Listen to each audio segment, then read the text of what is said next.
प्रत्यक्ष पाहणी न करता बोगस अहवाल दिल्याचा आरोप। अधिकाऱ्यावर गुन्हे दाखल करण्यासाठी मागणी, आमरण उपोषण सुरू। श्रीरामपूर सार्वजनिक बांधकाम उपविभागातील कामाची प्रत्यक्ष पाहणी न करता कथितरित्या बोगस अहवाल सादर करून शासकीय बिले मंजूर केल्याचा आरोप करत संबंधित अधिकाऱ्यावर फौजदारी गुन्हे दाखल करावेत, या मागणीसाठी आंदोलक गालफाडे यांनी श्रीरामपूर सार्वजनिक बांधकाम उपविभागाच्या कार्यालयासमोर 14 ऑगस्ट पासून आमरण उपोषण सुरू केले आहे।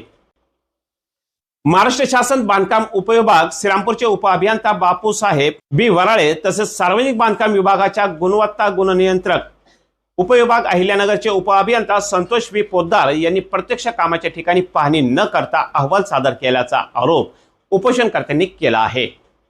या प्रकरणाची सखोल व निष्पक्ष चौकशी करून दोष आढळल्यास संबंधित अधिकाऱ्यावर कायद्यानुसार फौजदारी कारवाई करावी अशी मागणी करण्यात आली आहे। 80वा स्वातंत्र्य दिवस आहे आणि आजच श्रीरामपूर येथील सार्वजनिक बांधकाम यांच्या विरोधात त्यांच्याच दालनाच्या आणि त्यांच्या ऑफिसच्या गेटवर या ठिकाणी एक आंदोलन चालू आहे। या ठिकाणी आंदोलकांचं प्रत्यक्ष कामाच्या सहपाहणी न करता बोगस अहवाल देऊन शासनाची फसवणूक केल्याचा आरोप या ठिकाणी केला जात आहे। या ठिकाणी उपअभियंता आणि दुसरे सार्वजनिक गुणवत्ता नियंत्रक यांच्यावर हा आरोप केलेला आहे। या ठिकाणी आपण जाणून घेऊ नेमका हे उपोषण कशासाठी चालू आहे आणि याचं काय झालेलं आहे। काय नाव दादा आपलं? विठ्ठल गालफाडे। अच्छा, या ठिकाणी नेमका आज आपण 15 ऑगस्ट हा स्वातंत्र्य दिवस आहे, आज आपण हे उपोषण लावलेलं आहे, नेमका काय कारण याचं कारण असं आहे की माळेवाडी गोंडेगाव रस्त्याचं काम जे आहे ते अपूर्ण आहे सगळं टोटल, आणि ह्या अभियंत्यांनी टोटल बिलं काढून घेतलेली आहेत।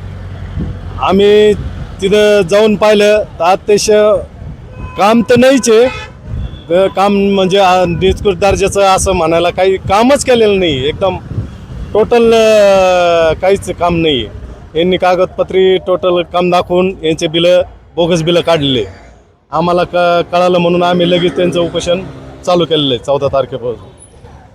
तर स्वतः नेमकं आपण जो आरोप लावताय त्या संदर्भात आपल्याकडे काही पुरावे वगैरे आहे का? आणि यापूर्वी त्यांना कल्पना दिली का? आम्ही त्यांना नोटिसा पण दिल्या, पत्र पण दिले, आमच्याकडे फोटो पण आहेत आणि ते सगळं कामाचे आमच्याकडे सगळं माहिती। आता या ठिकाणी आपलं जे उपोषण चालू आहे, आज या उपोषणाचा आज आपला पहिला दिवस आहे, दुसरा दिवस आहे, तर आपल्याकडे अधिकाऱ्यांनी किंवा कोणी चौकशी केली का या संदर्भात? कोणीच आलं नाही आमच्याकडे, एकही अधिकारी आलेले नाही। या उपोषणा संदर्भात आपण कुठे कुठे कल्पना दिलेली आहे? आम्ही संगमनेर, नगर, नाशिक आणि श्रीरामपूर तहसीलदार या सगळ्यांना आम्ही कल्पना करून अर्ज पण दिले।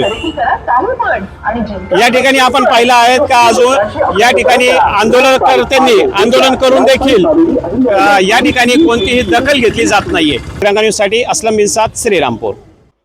या प्रकरणाची सखोल व निष्पक्ष चौकशी करून दोष आढळल्यास संबंधित अधिकाऱ्यावर कायद्यानुसार फौजदारी कारवाई करावी अशी मागणी करण्यात आली आहे। या आंदोलनाची पूर्वकल्पना प्रशासन व संबंधित अधिकाऱ्यांना देण्यात आली होती, तरीही मागणीकडे दुर्लक्ष करण्यात आल्याचा आरोप आंदोलकांनी केला आहे।